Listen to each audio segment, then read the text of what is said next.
Students, स्वागत है आप सभी का ज्योग्राफी क्लासेस में। आज हम बीए पार्ट सेकंड के राजस्थान का भूगोल पेपर से राजस्थान की मिट्टियाँ टॉपिक पढ़ेंगे। स्टूडेंट्स, राजस्थान में मिट्टियों को रंग के आधार पर 10 प्रकारों में बांटा गया है। रेतीली बलुई मिट्टी, भूरी रेतीली मिट्टी, काली रेगुर मिट्टी, मिश्रित लाल मिट्टी,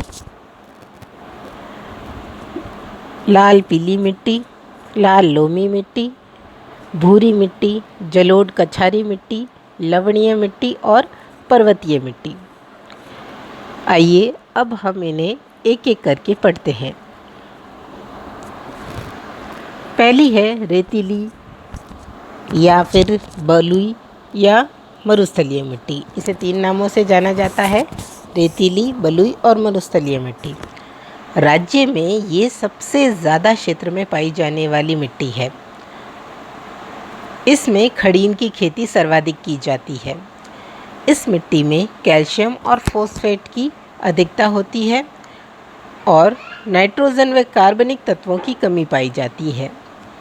ये मिट्टी राज्य के पश्चिमी भाग में अधिक विस्तृत है, जिसमें 4 बड़े जिले जैसलमेर, बाड़मेर, जोधपुर, बीकानेर आते हैं और कुछ पूर्वी जिले जिसमें चूरू, झुंझुनू, सीकर भी शामिल हैं।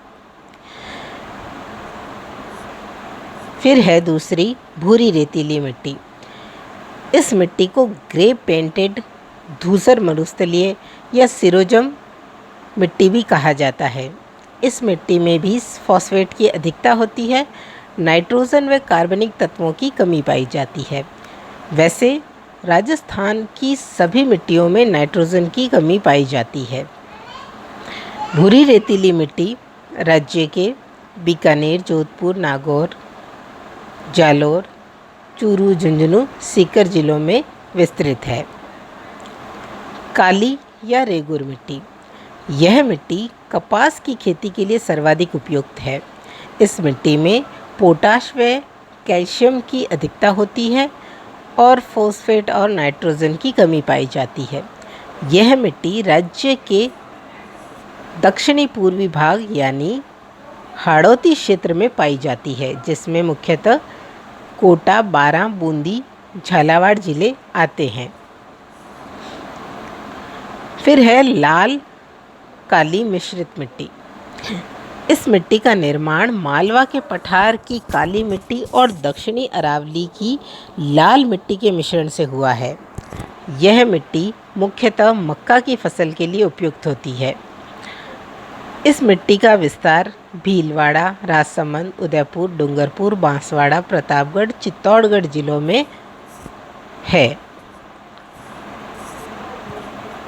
फिर है लाल पीली मिट्टी। इस मिट्टी का निर्माण ग्रेनाइट, शिस्ट, नीस आदि चट्टानों के टूटने से हुआ है।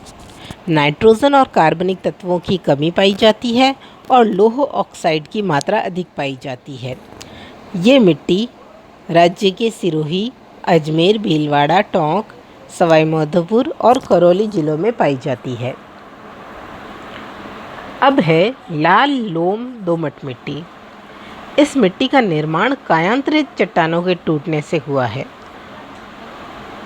जैसा कि नाइट्रोजन, कैल्शियम और फास्फोरस की कमी पाई जाती है और लौह ऑक्साइड की अधिक मात्रा होती है। ये मिट्टी भी मक्का के फसल के लिए उपयुक्त होती है। ये राज्य के दक्षिणी भाग में यानी उदयपुर, डूंगरपुर, बांसवाड़ा और प्रतापगढ़ व चित्तौड़गढ़ जिलों में पाई जाती है। भूरी दोमट मिट्टी, यह मिट्टी मुख्यतः बनास बेसिन में पाई जाती है। नाइट्रोजन और फास्फोरस की कमी होती है इसमें और जायद फसलों के लिए ये बहुत अधिक उपयुक्त है। ये राज्य के उत्तरी भाग गंगानगर और हनुमानगढ़ तथा मध्यवर्ती भाग जैसे अजमेर, भीलवाड़ा, टोंक, बूंदी, सवाई माधोपुर और करौली में पाई जाती है। फिर है जलोढ़ या कछारी मिट्टी। ये सबसे उपजाऊ मिट्टी है। इस मिट्टी को दोमट, कांप, ब्लैक कॉटन सॉइल के नाम से भी जाना जाता है। नाइट्रोजन की अधिकता होती है और फास्फोरस की कमी पाई जाती है। ये राज्य के पूर्वी भाग में पाई जाती है, जिनमें अलवर, भरतपुर, धौलपुर, सवाई माधोपुर, कोटा, टोंक, अजमेर और जयपुर जिले आते हैं। अब है लवणीय मिट्टी। लवणीय मिट्टी जिसमें सोडियम क्लोराइड की मात्रा सर्वाधिक पाई जाती है। ये मुख्यतः बाड़मेर और जालोर जिलों में विस्तृत है। जैसा आपको पता है स्टूडेंट्स, ये वाला पार्ट है जहाँ अरावली श्रेणी है। यहाँ अजमेर से लूणी नदी निकलती है और ये लूणी नदी बाड़मेर के बालोतरा में एंटर होने के बाद इसका जल खारा हो जाता है। तो लूणी नदी के जल का खारा होने का कारण ये लवणीय मिट्टी है। फिर ये मिट्टी उत्तरी भाग में गंगानगर, हनुमानगढ़ में जहाँ सेम की समस्या पाई जाती है, वहाँ पे लवणीय मिट्टी विस्तृत है। भरतपुर, कोटा और पाली जिलों में इसका विस्तार है। पर्वतीय मिट्टी अरावली श्रेणी में ये मुख्यतः पाई जाती है। ये मिट्टी अधिक गहरी नहीं होती, यानी इसका विस्तार, जो इसकी संरचना है वो खाली ऊपरी है, अधिक अंदर तक ये विस्तृत नहीं होती। इस मिट्टी का रंग लाल, पीला और भूरा होता है। ये मिट्टी अलवर, अजमेर, पाली, सिरोही और उदयपुर जिलों में विस्तृत है। मिट्टियों को विश्व स्तर पर वैज्ञानिक वर्गीकरण के आधार पर 10 भागों में बांटा गया है, जिसमें एरिडोसॉल, एंटीसॉल्स, अल्फीसॉल्स, इंसेप्टिसॉल्स और वर्टिसॉल्स जो प्रकार हैं वो राजस्थान में पाए जाते हैं। यानी 10 में से 5 प्रकार राजस्थान की मिट्टियों में पाए जाते हैं। एरिडोसॉल्स यानी शुष्क मिट्टी, एंटीसॉल्स यानी पीली भूरी मिट्टी, अल्फीसॉल्स यानी जलोढ़ मिट्टी, इंसेप्टिसॉल्स यानी आर्द्र मिट्टी, वर्टिसॉल्स यानी काली मिट्टी।